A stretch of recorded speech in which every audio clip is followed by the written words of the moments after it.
আজকের যে কেকটা ডেকোরেশন করব এটা আমি সম্পূর্ণ নজল ছাড়াই ডেকোরেশনটা কমপ্লিট করেছি এবং ডেকোরেশনে ইউজ করেছিলাম হচ্ছে চকলেট বল। অনেকদিন ধরেই চকলেট বল দিয়ে আমি কেক ডেকোরেশন করি না। তো এই কেকটা যে আপনি অর্ডার করেছিলেন উনি কোনো ডিজাইন দেননি, বলেছিলেন আমি যেন আমার মতো করে দিই। এই কারণে ভেবেছি যে চকলেট বল দিয়ে একটু ডেকোরেশন করি।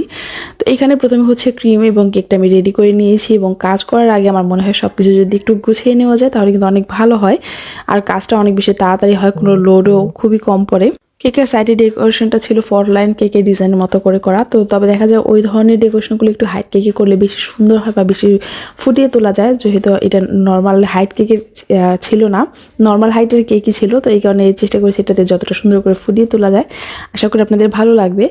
আর আমাদের হচ্ছে এই মাসের 15 তারিখ একটা অনলাইন বেসিক বেকিংয়ের ক্লাস শুরু হবে। তো সেই ক্লাসটা যারা করতে চান তাদের জন্য আমি কমেন্ট সেকশন ডিটেলস পোস্টটা দিয়ে রাখবো, যারা আপনারা দেখে নিতে পারেন।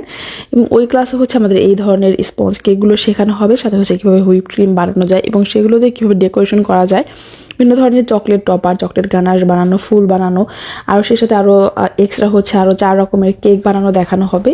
এবং ওই ক্লাসটা যারা একদম বেসিক থেকে শুরু করতে চান তাদের জন্য একদম বেস্ট হবে, কারণ ক্লাসটাতে হচ্ছে আমি একদম শুরু থেকেই সব কিছু শেখানো হয় এবং ক্লাসটা হচ্ছে সম্পূর্ণ অনলাইনে নেওয়া হবে, অফলাইনে আমি কোনো রকমের ক্লাস নেই না। অনেকেই অফলাইনে ক্লাস নেওয়ার জন্য বলে বা জিজ্ঞেস করে যেটা অফলাইন ক্লাস কি না। তো অফলাইনে আসলে আমি কোনো ক্লাস নেই না এবং সামনে কোনো ক্লাস নেওয়ার চান্সও নেই।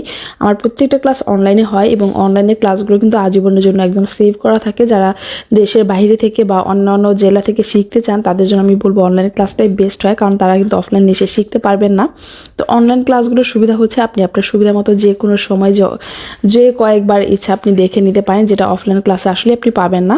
তো ক্লাসের সম্পূর্ণ ডিটেলসটা কমেন্ট সেকশনে দেওয়া থাকবে, যারা করতে চান ক্লাসটা পুরোটা পড়ে তারপরে কনফার্ম করবেন। এবং আমি বলবো যারা ক্লাসটা কনফার্ম করবেন তারা ওই পোস্টটা পুরোটা পড়বেন, কারণ সেখানে সব কিছু ডিটেলস দেওয়া আছে, কবে ক্লাস হবে, ক্লাসের ফি কত এবং কী কেক শেখানো হবে সব কিছুই দেওয়া আছে। তো এরপর যদি আপনারা ক্লাসটা করতে চান পেমেন্টটা হচ্ছে বিকাশ করে তারপর কনফার্ম করতে হবে, আমাকে ইনবক্স করলে ইনবক্সে বিকাশ নাম্বারটা দিয়ে দেওয়া হবে। আর দেখতে দেখতে এইখানে হচ্ছে আমার কেকের উপরে ডিজাইনটা করা হয়ে গেছে। এটা ক্রাম কোট করে একটু ফ্রিজে সেট হতে রেখেছিলাম। এরপর হচ্ছে এটা বাইরের উপরে যে পার্টটা ছিল সেই ডেকোরেশনটা করব, যেহেতু এটা দুইটা শেডে করব, উপরে একটা শেড করেছি এবং নিচে একটা অন্য কালার দিয়ে আমি ফল্ট লাইনটা করব। তো প্রথম যে পার্টটা সেটা আমার করা শেষ এবং সাইডে একটা প্যালেট নাইফ বা ব্রেড নাইফ দিয়ে এভাবে আমি ডেকোরেশন করে নিয়েছি, একটু জিগজ্যাগ টাইপ। এটা আপনারা চাইলে এইভাবে করতে পারেন অথবা আপনার পছন্দ মতো প্লেনও রাখতে পারেন। এরপর হচ্ছে নিচের পার্টের জন্য এখানে আমি হালকা ল্যাভেন্ডার কালার একটা ক্রিম নিয়েছি। এইটা এখন আমি একটু মোটা করে দিয়ে দিব নিচের পার্টটাতে, কারণ এটা হচ্ছে মনে হবে যে একটার ভেতর আরেকটা ঢুকে আছে এরকম মনে হবে। তো একটু এলোমেলো করে নিচের পার্টটা আমি দিয়ে তারপর হচ্ছে ডাবল করে দিয়ে দিব, যাতে করে একটু নিচের পার্টটা একটু মোটা হয় এবং আমাদের ফল্ট লাইনটা যেটা ছিল সেটা যেন খুব সুন্দর করে একটু বোঝা যায়। এরপর খুবই সাবধানে নিচের পাটা আমি ফিনিশিং দিয়ে নিব। এখানে কিন্তু অনেক বেশি চাপাচাপি করা যাবে না বা একটু কাছে কাছে ঘেঁষেও দেওয়া যাবে না, কারণ উপরে যে ডিজাইনটা করেছি তাহলে সম্পূর্ণটা নষ্ট হয়ে যাবে এবং দুইটা লাইন হচ্ছে মিলে যাবে। আমি এখানে দুইটা লাইন মিক্স করব না, একটা গ্যাপ রাখবো যে মনে হবে যেন একটার উপরে আরেকটা লেয়ার আছে এইরকম। যদি মিক্স হয়ে যায় সেটা হচ্ছে দুই শেডের ডিজাইন হয়ে যাবে। তো এই কারণে আমি আলতো করে বাইরের লেয়ারটাও ফিনিশিং দিয়ে নিলাম। এখন হচ্ছে আমি যেই চকলেট টপার বলগুলো বানিয়ে রেখেছিলাম সেগুলো বসিয়ে দিব উপরে। আর এই চকলেট টপারগুলো আগে যখন আমি রেগুলার বানাতাম প্রথম দিকে তখন এত এত টপার ভেঙেছে আমি তার হিসাব নেই। আসলে এগুলো মোল্ড আউট করতে গেলেই টাস করে ভেঙে যেত।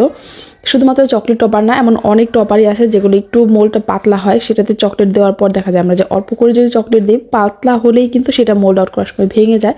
তো এই জিনিসটা খেয়াল রাখতে হবে যে আপনি যদি চকলেট বলের টপার বানান তাহলে একটু এক্সট্রা করে চকলেট দিয়ে একটু ভারী করে বানাবেন, তাহলে এটা মোল্ড আউটে ভেঙে যাবে না। এবং পারফেক্ট একটা টাইম যদি আপনি সেট করেন ফ্রিজে তাহলে কিন্তু এটা ভাঙে না। প্রায় 7-8 মিনিট বা 10 মিনিটের মতো ডিপ ফ্রিজে রেখে সেট করে নিলেই খুব সুন্দর করে জমে যায়। তারপর এটা মোল্ড আউট করলে একদম সুন্দর করে হয়।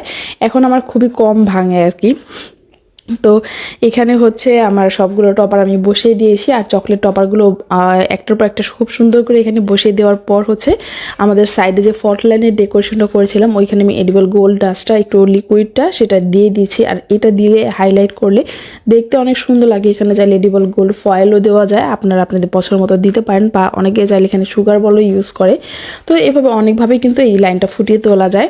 এরপর উপরে আমি যে খালি জায়গাগুলো ছিল সেখানে কিছু এডিবল সুগার বল এবং হচ্ছে গোল্ড লিফ ফয়েল দিয়ে ডেকোরেশন করে নিব। আর এই কেকটা আপনাদের কাছে কেমন লেগেছে অবশ্যই কিন্তু কমেন্ট করে জানাবেন। নর্মালি আমি হচ্ছে অর্ডার নেই এগুলো দোহার, নবাবগঞ্জ এই এরিয়ার মধ্যে, এর বাইরে বা ঢাকা সিটিতে অথবা ঢাকার বাইরে কোনো জেলায় আসলে কেক দেওয়া সম্ভব না। কেকটা খুবই সেন্সিটিভ জিনিস, এটা চাইলে কিন্তু আমি প্যাকেট করে কুরিয়ার অফিসে দিয়ে আসলাম, তারা নিয়ে আপনার হোম ডেলিভারি দিয়ে দিল, এরকমভাবে সম্ভব না। কারণ একে তো এটা হচ্ছে পচনশীল জিনিস, এটা খুবই দূরের রাস্তা নিতে গেলে নষ্ট হয়ে যাবে বা দেখা যায় এটা গন্ধ হয়ে যাবে।